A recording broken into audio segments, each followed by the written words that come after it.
Hello guys, तो आज हम बात करने वाले हैं लॉकअप सीज़न 2 एपिसोड 3। आज के एपिसोड्स में कल का वही आगे कंटिन्यू होता है, जिसमें सब आकांक्षा और हर्षद को अक्यूज़ करते हैं और बोलते हैं कि इन्होंने गलत डिसीजन लिया है। और श्रेया जलती है कि आकांक्षा और ये इनका साइड ले रहे हैं, तो श्रेया को लगता है कि आकांक्षा उनकी फ्रेंड बनेगी और मेरी फ्रेंड नहीं बनेगी, तो वो सूफी से बात करती है। फिर हम आगे देखते हैं कि रितेश आता है और सब कंटेस्टेंट को वहाँ पे बोर्ड लिखा होता है कि जो आकांक्षा और हर्षद ने क्या ये सही खेला है कि ये स्पाइनलेस डिसीजन था। तो 5-6 जनों ने सेफ किया होता है और ऑलमोस्ट सब लोगों ने स्पाइनलेस कहा होता है। तो वहाँ पे कुछ लोगों को स्पाइनलेस का मतलब ही नहीं पता था। ऑब्वियसली पता होगा, पर अपने आप को इनोसेंट प्रूफ करने के लिए हमें स्पाइनलेस का मतलब ही नहीं पता है। तो वो आपस में डिस्कशन कर रहे होते हैं। तो फिर आकांक्षा बोलती है कि इसमें ऐसा क्या डिसीज़न था, मैंने तो किसी के लिए गलत नहीं सोचा, मैं तो घर के लिए सोच रही थी। तो ये सब बातें हो रही थी और श्रेया ने भी फिर जाके आकांक्षा को उसकी बातें बोली कि अरे मैंने उस वे में नहीं कहा, तुम मेरी फ्रेंड हो, पर मुझे ये बोलना पड़ा। और फिर आकांक्षा को क्लियर करती है और फिर योगेश और आकांक्षा ने आकांक्षा चमोला को सेफ़ बोला होता है, तो उससे उन दोनों की ज़्यादा अच्छी बन रही होती है। तो ये श्रेया को अच्छा नहीं लगता है, तो वो श्रेया जलती है इन सब को देख के। फिर रितेश 3 जनों को अंदर बुलाते हैं, जिसमें 5 जनों को अंदर बुलाते हैं, जिसमें से होते हैं Riyaz, Sunita ji and Dheeraj and Sufi and one more contestant जो वहाँ पे होते हैं। उनसे पूछा जाता है कि आप में से अगर किसी को सेफ होना है तो आप लोग अपने में से डिसाइड कर लीजिए कौन किसका सीक्रेट बोलेगा।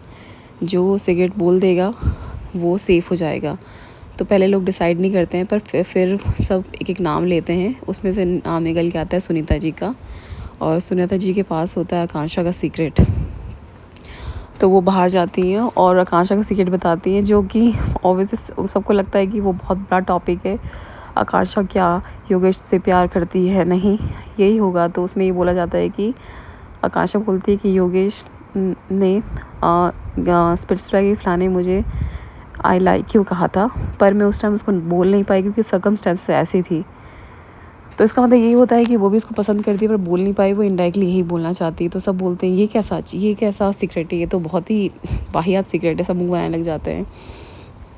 फिर जब ये सब ख़त्म होता है तो सब बाहर जाते हैं। फिर आकांक्षा रोने लग जाती है कि तुमने, वो जाके इम्तियाज़ को बोलती है कि तू मेरा फ्रेंड हो गया, तुमने फिर मुझे डिच किया, मैं ईज़िली लोगों पे बिलीव नहीं करती, तूने मेरा बिलीव फिर तोड़ दिया।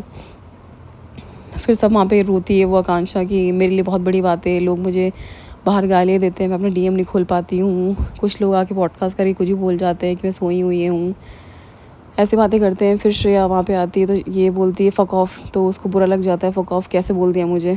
तो ऑब्वियसली अपने आप में लड़ते हैं। फिर श्रेया बोलती है कहाँ से इन बच्चों को लेके आ गए शो के अंदर, क्या ज़रूरत है इन बच्चों को लाने की शो के अंदर।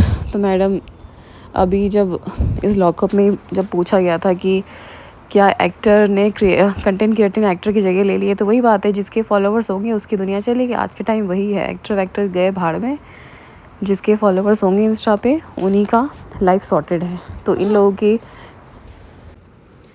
वही जिनके फॉलोवर्स हैं उनकी लाइफ ज़्यादा अच्छी हो गई है आज के टाइम पे। तो सब जने अपना कंटेंट क्रिएटर का फ्यूचर बनाएं, क्योंकि आगे वाला टाइम कंटेंट क्रिएटर का ही है। फिर ये देखा जाता है। फिर इसमें आकांक्षा ही रोते हैं। फिर आप आगे चल के देखिए, आकांक्षा और फिर योगेश बात करते हैं कि तूने पूरी दुनिया को तो बोल दिया, अब तो मुझे बोल सकती है। उनका लवी डबी स्टार्ट हो जाता है, जो पूरी दुनिया देखना चाहती है।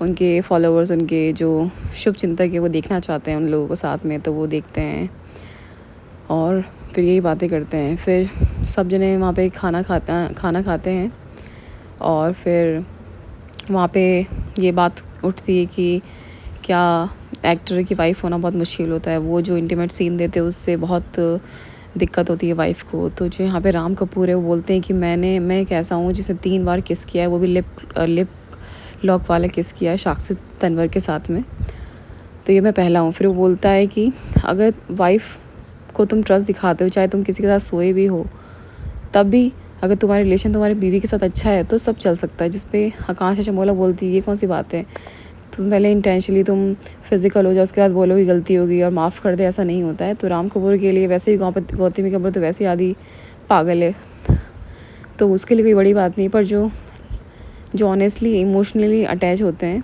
उनके लिए बहुत दिक्कत होती है सबके लिए। तो खैर अभी लॉकअप का जो एपिसोड से बहुत बोरिंग आ रहे हैं, मैं खुद बोर हो रही हूँ, पर मैं देख रही हूँ कि कुछ इंटरेस्टिंग कुछ क्योंकि ख़ास कोई इंटरेस्टिंग कोई कैरेक्टर नहीं आए हैं जिसे देखने का मन नहीं करता है।